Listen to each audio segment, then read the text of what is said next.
ദേവയാനി വക്കീലിനെ കണ്ട് സംസാരിക്കുകയാണ്. ഞാൻ അനന്തപുരിയിലെ മരുമകളാണെന്നൊക്കെ പറഞ്ഞ് ഇൻട്രൊഡക്ഷൻ ഇടുന്ന സമയത്തിന് അയാൾ പറഞ്ഞിട്ട് ഞാൻ എവിടെയോ കണ്ടെന്ന് തോന്നുന്നു, ഒരു ഇൻ്റർവ്യൂവിലാണെന്ന് തോന്നുന്നു എന്ന് പറയും.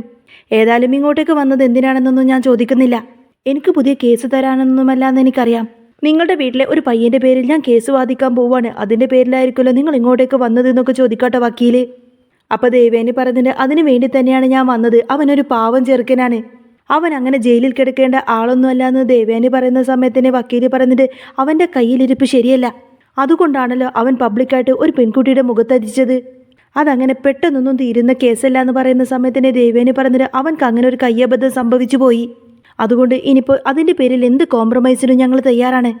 എത്ര പണം വേണമെങ്കിലും ഞങ്ങൾ കൊടുക്കാം. എങ്ങനെയെങ്കിലും എൻ്റെ മോനെ ആ കേസിൽ നിന്നും ഒഴിവാക്കി തന്നാൽ മതി എന്ന് പറയും. അന്നേരം നിങ്ങൾ തമ്മിലുള്ള ബന്ധം എന്താണെന്ന് ചോദിക്കുന്ന സമയത്തിന് ഞാൻ അലിയുടെ വല്യമ്മയാണ്, എൻ്റെ മകനെ പോലെ തന്നെയാണ് എനിക്ക് അനി എന്നൊക്കെ പറയും. വക്കീല് പറഞ്ഞിട്ട് അങ്ങനെ പണം കൊടുക്കാമെന്ന് വെറുതെ പറഞ്ഞാൽ പോരാ, 1-2 കോടി കൊണ്ട് തീരുന്ന കേസൊന്നുമല്ല ഇത്, 10 കോടിയെങ്കിലും വേണം. അന്നേരം 10 കോടിയൊന്നും ഇങ്ങനെ ദേവേനെ ചോദിക്കുന്ന സമയത്തിന് വക്കീല് പറഞ്ഞിട്ട് 10 കോടി എന്നുള്ളത് അനന്തപുരിക്കാർക്ക് ഒരു വലിയ തുകയൊന്നുമല്ല എന്ന് എനിക്കറിയാം. പക്ഷേ ഈ കേസിൽ നിന്ന് നിങ്ങൾ ഊരിപ്പോരണമെങ്കിൽ മിനിമം അത്രയെങ്കിലും വേണ്ടി വരും.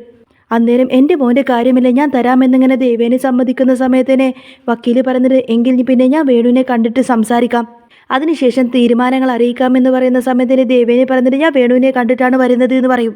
അപ്പോൾ വക്കീല് പറഞ്ഞിട്ട് ഏതായാലും ഞാൻ വേണുമായിട്ടൊന്ന് സംസാരിക്കട്ടെ, അതിനുശേഷം തീർച്ചയായിട്ടും നിങ്ങളെ വിളിക്കാം, ധൈര്യമായിട്ട് പൊയ്ക്കോന്നൊക്കെ പറഞ്ഞുകൊണ്ട് ദേവേനെ പറഞ്ഞിട്ട് ഞാൻ വളരെയധികം പ്രതീക്ഷയോടുകൂടിയാണ് തിരികെ പോകുന്നത്, നല്ലൊരു തീരുമാനം തന്നെ ഉണ്ടാവുമെന്നൊക്കെ പറഞ്ഞുകൊണ്ടായിരിക്കട്ടെ ദേവേനെ പോകുന്നത്. വക്കീൽ ഏതായാലും ഭയങ്കര ഹാപ്പി ആയിരിക്കും, കാരണം താൻ വിചാരിച്ചതുപോലെയൊക്കെ കാര്യങ്ങൾ നടക്കുകയാണല്ലോ എന്നൊക്കെ ചിന്തിച്ചിട്ട്. ഇതേ സമയത്തിന് അനന്തപുരിയിലാണെങ്കിൽ ഹാളിൽ വെച്ചിട്ട് എല്ലാവരും നല്ല ചർച്ച നടക്കുകയാണ്.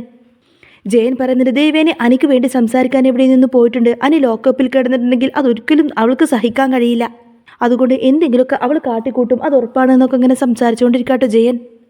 അന്നേരം ആദർശ് പറഞ്ഞിട്ട് ഈ കേസ് മനഃപൂർവ്വം ഉണ്ടാക്കിയത് തന്നെ നമ്മുടെ കയ്യിൽ നിന്നും കാശ് അടിച്ചു മാറ്റാനാണ്, അതുകൊണ്ട് അങ്ങനെയൊക്കെ ആയിരിക്കും കാര്യങ്ങൾ വരിക എന്നൊക്കെ ഇങ്ങനെ സംസാരിച്ചുകൊണ്ടിരിക്കുന്ന സമയത്തായിരിക്കട്ടെ ദേവയാനി അങ്ങോട്ടേക്ക് വരുന്നത്.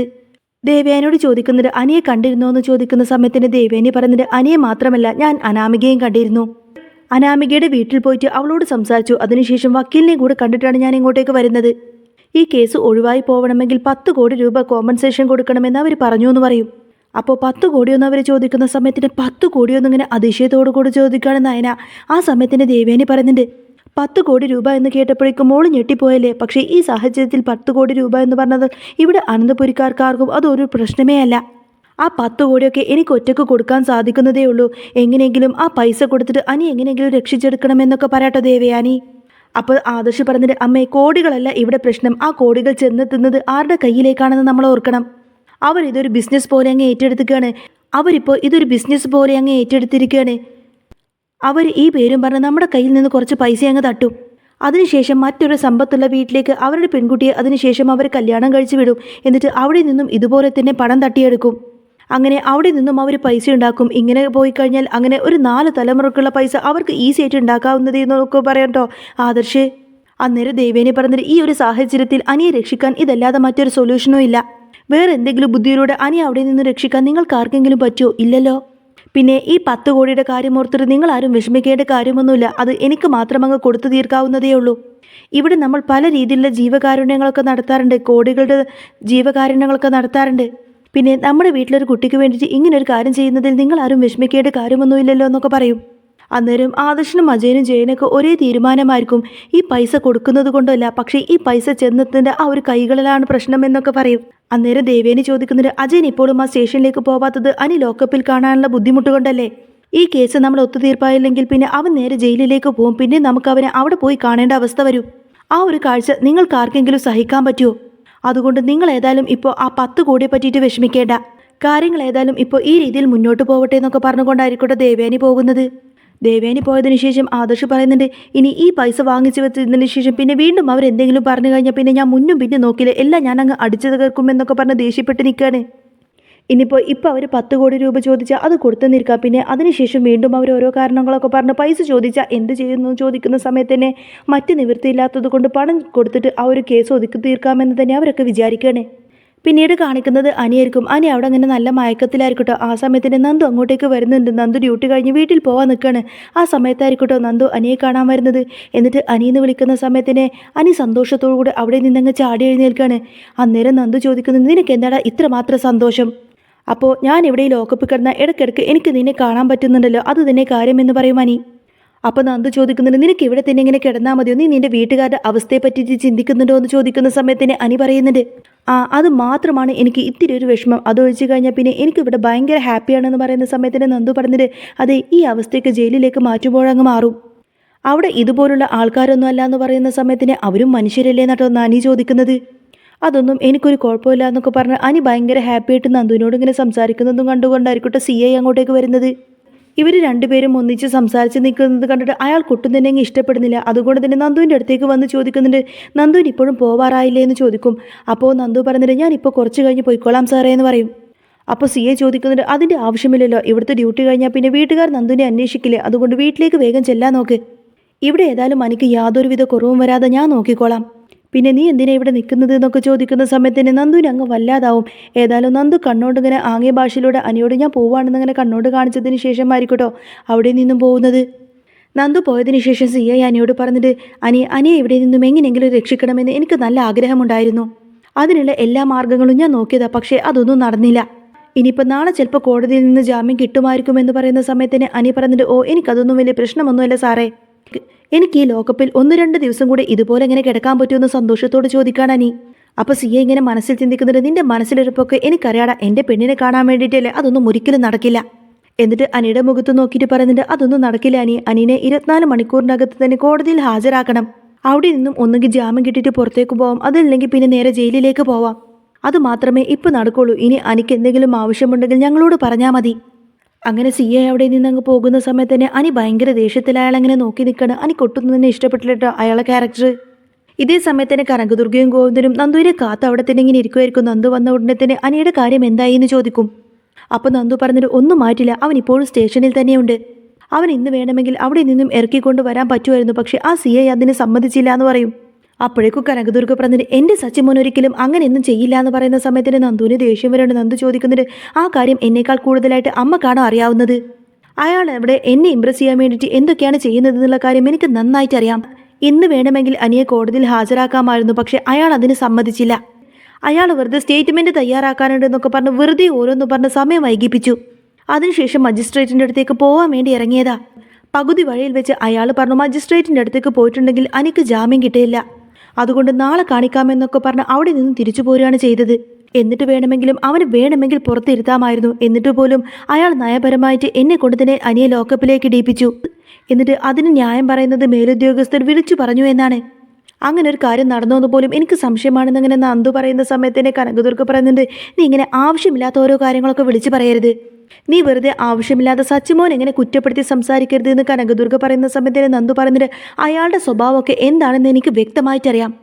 അമ്മക്കത് അറിയില്ലെങ്കിൽ പോലും അയാൾക്കൊരു ഇരട്ടത്താപ്പാണ്, പല സമയത്തും പല രീതിയിലാണ് അയാൾ പെരുമാറുന്നത്, ഇതുപോലൊരു കള്ളനെ ഞാൻ ഏതായാലും വിവാഹം കഴിക്കാൻ തീരുമാനിച്ചിട്ടില്ല, അയാൾ ഒരിക്കലും എൻ്റെ ജീവിതത്തിലേക്ക് ഞാൻ കൊണ്ടുവരില്ല, എനിക്ക് അയാളെ ഇഷ്ടമല്ല എന്നിങ്ങനെ നന്ദു പറയുന്ന സമയത്തിന് കനകദുർഗ ദേഷ്യം വന്നിട്ട് ചാടി എഴുന്നേൽക്കും. ദേ, ആവശ്യമില്ലാതെ എൻ്റെ സച്ചിമോനെ പറ്റിയിട്ട് നീ എന്തെങ്കിലും അനാവശ്യം വിളിച്ച് പറഞ്ഞാണ്ടല്ലോ, നിന്റെ മൂക്ക് ഞാൻ അടിച്ചങ്ങ് പഞ്ചറാക്കുമെന്ന് പറയും. അന്നേരം ഗോവിന്ദൻ പറഞ്ഞിട്ട്, അനിയെ അറസ്റ്റ് ചെയ്തിരിക്കുന്നത് അനാമികയുടെ കവിളത്ത് അടിച്ചതുകൊണ്ടാണ്, അതിന് നീ ഇങ്ങനെ സച്ചിമോനെ കുറ്റം പറയേണ്ട കാര്യമൊന്നുമില്ല. അപ്പം നന്ദു പറഞ്ഞിട്ട്, അങ്ങനെ അനി അവളെ തല്ലിയിട്ടുണ്ടെങ്കിൽ തന്നെ അതിൽ യാതൊരു തെറ്റും ഞാൻ കാണുന്നില്ല, അവളുടെ സ്വഭാവം വെച്ചിട്ട് ആരാണെങ്കിലും മടിച്ചു പോവും, അതുകൊണ്ടാണല്ലോ അവളുടെ വീട്ടിൽ കയറിയിട്ട് എനിക്കും എൻ്റെ കൂട്ടുകാർക്കും 2-3 തവണ അവരെ തല്ലേണ്ടി വന്നത് എന്നൊക്കെ പറയാട്ടോ. അപ്പോൾ ഗോവിന്ദൻ പറഞ്ഞിട്ട്, ഇപ്പോഴെങ്കിലും നീ ആ കാര്യം സമ്മതിച്ചു തന്നല്ലോ എന്ന് പറയും. അപ്പോൾ നന്ദു പറഞ്ഞിട്ട്, സമ്മതിക്കാതെ എങ്ങനെയാ, അച്ഛൻ്റെയും അമ്മയുടെയും സംസാര രീതി കേട്ട ഇതെല്ലാം പറഞ്ഞു പോവും, ഏതായാലും സച്ചി എന്ന് പറയുന്ന ആ വഷളനെ കല്യാണം കഴിക്കാനും ഞാൻ ഏതായാലും തയ്യാറല്ല, അയാളെ എൻ്റെ തലയിൽ കെട്ടിവെക്കാന്ന് നിങ്ങൾ ആരും വിചാരിക്കണ്ട എന്നൊക്കെ പറഞ്ഞ് ദേഷ്യപ്പെട്ടുകൊണ്ടായിരിക്കട്ടോ നന്ദു അകത്തേക്ക് കയറി പോകുന്നത്. അപ്പോൾ കനകദുർഗ വിഷമത്തോടെ പറഞ്ഞിട്ട്, കണ്ടോ സച്ചിമോനെ പറ്റിയിട്ട് അവൾ പറഞ്ഞിട്ട് പോയത് കണ്ടോ, ആ അനിയോട് കാണിക്കുന്നത് പകുതി താല്പര്യമെങ്കിലും അവൾക്ക് ആ സച്ചിമോനോട് കാണിച്ചാൽ മതിയായിരുന്നു, അതിപ്പോൾ അവൾ ചെയ്യുന്നില്ലല്ലോ എന്നിങ്ങനെ വിഷമത്തോടെ പറയുന്ന സമയത്തിന് ഗോവിന്ദൻ പറഞ്ഞിട്ട്, ഇതിപ്പോൾ അവരെ 2 പേരെയും നമുക്ക് തള്ളിക്കളയാനൊന്നും പറ്റില്ലല്ലോ കനകെ, അനിയും നമ്മുടെ പയ്യനല്ലേ, അവനെ സംരക്ഷിക്കരുതെന്ന് പറയാൻ പറ്റുമോ, അതുപോലെ തന്നെ സച്ചിനെ നമുക്ക് ഉപേക്ഷിക്കാനൊന്നും പറ്റത്തില്ല, അനിയെ അറസ്റ്റ് ചെയ്ത സങ്കടം കൊണ്ടാണ് അവൾ ഇങ്ങനെയൊക്കെ പറയുന്നത്, കുറച്ച് കഴിഞ്ഞാൽ അതൊക്കെ മാറിക്കോളും എന്നൊക്കെ പറഞ്ഞ് ഗോവിന്ദൻ കനകദുർഗയെ ഇങ്ങനെ ആശ്വസിപ്പിക്കും. പിന്നീട് കാണിക്കുന്നത് ആദർശനായിരിക്കും. അനിയുടെ കാര്യം ചിന്തിച്ചുകൊണ്ട് തന്നെ ആദർശ് ആകെ ഇങ്ങനെ വിഷമിച്ചിരിക്കുന്ന സമയത്തായിരിക്കട്ടെ നയന അങ്ങോട്ടേക്ക് വരുന്നത്. നയന വന്ന് പറയുന്നുണ്ട്, ആദർശേട്ടൻ വിഷമിക്കൊന്നും വേണ്ട, നന്ദു അവിടെ ഉണ്ടല്ലോ, അവൾ കാര്യങ്ങളൊക്കെ നോക്കിക്കോളും എന്ന് പറയുന്ന സമയത്തിന് ആദർശ് പറഞ്ഞിട്ട്, പക്ഷേ നന്ദുവിന് എപ്പോഴും അവിടെ ഒന്നും ഇരിക്കാൻ പറ്റില്ലല്ലോ എന്ന് പറയും. നയന പറഞ്ഞിട്ട് അവൾ ഇന്നൊരു ദിവസം അവിടെ നിൽക്കാമെന്ന് തീരുമാനിച്ചതായിരുന്നു. പക്ഷേ ആ CA സമ്മതിച്ചില്ല. അയാൾ അവളെ നിർബന്ധിച്ച് അവിടെ നിന്ന് പറഞ്ഞു വിട്ടു എന്ന് പറയും. അപ്പോൾ ആദർശ് പറഞ്ഞിട്ട് നന്ദു അവിടെയുള്ള അത്രയും സമയം കുഴപ്പമൊന്നുമില്ല, പക്ഷേ അതിനുശേഷം പിന്നെ അവിടെ എന്താണ് സംഭവിക്കുന്നതെന്നൊന്നും അറിയില്ലല്ലോ. അന്നേരം നയന പറഞ്ഞിട്ട് എങ്കിൽ പിന്നെ ഞാൻ നന്ദുവിനെ ഒന്ന് വിളിച്ചു നോക്കാമെന്നൊക്കെ പറഞ്ഞ് നന്ദുവിനെ വിളിച്ചു നോക്കുന്നുണ്ട്. എന്നിട്ട് കാര്യങ്ങൾ അന്വേഷിക്കുന്ന സമയത്തിന് നന്ദു പറഞ്ഞിട്ട് അവനിപ്പോൾ അവിടെ വലിയ കുഴപ്പങ്ങളൊന്നുമില്ല. ആ CA എന്നെ ഇംപ്രസ് ചെയ്യാൻ വേണ്ടിയിട്ട് ഓരോ കാര്യങ്ങളൊക്കെ ചെയ്യുന്നത് കൊണ്ട് തന്നെ അവന് വലിയ കുഴപ്പമൊന്നും ഉണ്ടാവില്ല എന്ന് പറയട്ടെ നന്ദു. അപ്പം നയന സംശയത്തോടു കൂടി തന്നെ അതെന്താ നീ അങ്ങനെ പറഞ്ഞത് എന്ന് ചോദിക്കുന്ന സമയത്തിന് നന്ദു പറയുന്നുണ്ട്, അയാൾ അനിയെ അവിടെ നിന്ന് രക്ഷപ്പെടുത്താനാണ് ശ്രമിക്കുന്നത് എൻ്റെ മുന്നിൽ കാണിക്കാൻ വേണ്ടിയിട്ട് അയാൾ കുറേ അധികം കഷ്ടപ്പെടുന്നുണ്ട്. ഇതൊക്കെ കള്ളത്തരമാണെന്ന് എനിക്ക് നേരത്തെ തന്നെ അറിയാം. അയാളുടെ സ്വഭാവം ഇങ്ങനെയൊക്കെയാണെന്നൊക്കെ പറഞ്ഞ് CAയെ കുറ്റപ്പെടുത്തുന്ന സമയത്തിന് നയനക്ക് ദേഷ്യം വരും. നയന പറഞ്ഞിട്ട് ആ CAയുടെ സ്വഭാവ വിശേഷം അറിയാനല്ലോ ഞാൻ വിളിച്ചത് എന്ന് പറയും. അന്നേരം നന്ദു പറഞ്ഞിട്ട് അത് തന്നെയാണ് ഞാൻ പറഞ്ഞത്. എന്നെ ഇംപ്രസ് ചെയ്യാൻ വേണ്ടിയിട്ട് ആ CA ഓരോ കാര്യങ്ങളൊക്കെ കാണിച്ചു കൂട്ടുന്നുണ്ട്. അതിൻ്റെ ഗുണം ഏതായാലും എനിക്ക് കിട്ടും, അത് തന്നെയാണ് ഞാൻ പറഞ്ഞത് എന്ന് പറയും. നയന പറഞ്ഞിട്ട് എന്നാലും മോളെ ഇന്നത്തേക്കൊരു ദിവസം അവൻ ലോക്കപ്പിൽ കിടക്കണ്ടേ, അവൻ ലോക്കപ്പിൽ കിടക്കുന്ന കാര്യം അതെനിക്ക് ചിന്തിക്കാൻ പോലും പറ്റുന്നില്ല എന്നിങ്ങനെ വിഷമത്തോടെ പറയാണ്. അന്നേരം നന്ദു പറഞ്ഞിട്ട് ഇനിയിപ്പോൾ ഒന്നും പറയാൻ പറ്റില്ലല്ലോ ചേച്ചി, ഇന്നത്തെ ദിവസം ഇങ്ങനെ അങ്ങ് കടന്നു പോകും. ഇനിയിപ്പോൾ നാളെ കോടതിയിൽ നിന്നും ജാമ്യം കിട്ടുമെന്ന് നമുക്ക് പ്രതീക്ഷിക്കാമെന്നൊക്കെ പറഞ്ഞ് നയനെ ആശ്വസിപ്പിച്ചുകൊണ്ടായിരിക്കട്ടെ നന്ദു ഫോൺ കട്ട് ചെയ്യുന്നത്. ഇതേ സമയത്തന്നെ കാണിക്കുന്നത് അനിയായിരിക്കും. അനി ഇങ്ങനെ ലോക്കപ്പിൽ ഇരിക്കുന്നുണ്ടെങ്കിൽ പോലും അനി ഭയങ്കര സന്തോഷത്തിലാണ് കേട്ടോ. അന്ന് അനിയും അതുപോലെ നന്ദുവും പങ്കിട്ട ആ ഒരു സന്തോഷ നിമിഷങ്ങളെ പറ്റിയിട്ടൊക്കെ ചിന്തിച്ചുകൊണ്ടിരിക്കുകയാണ് അനി. അന്ന് ആ റെയിൽവേ ട്രാക്കിൽ നിന്നും നന്ദു അനിയെ രക്ഷിച്ചതിന് ശേഷം അനി ഇങ്ങനെ നന്ദുവിനെ ചേർത്ത് പിടിച്ച് കുറേ നേരം സംസാരിച്ചു. ആ സമയത്തിന് അനി പറയുന്നുണ്ടായിരുന്നു, എൻ്റെ ജീവിതത്തിൽ ഇനി നീ അല്ലാതെ മറ്റൊരു പുരുഷനില്ല. നീ എങ്ങാനും മരിച്ചു പോയിരുന്നെങ്കിൽ പിന്നെ എൻ്റെ ജീവിതം എന്താവുമെന്ന് നീ ചിന്തിച്ചിട്ടുണ്ടോ?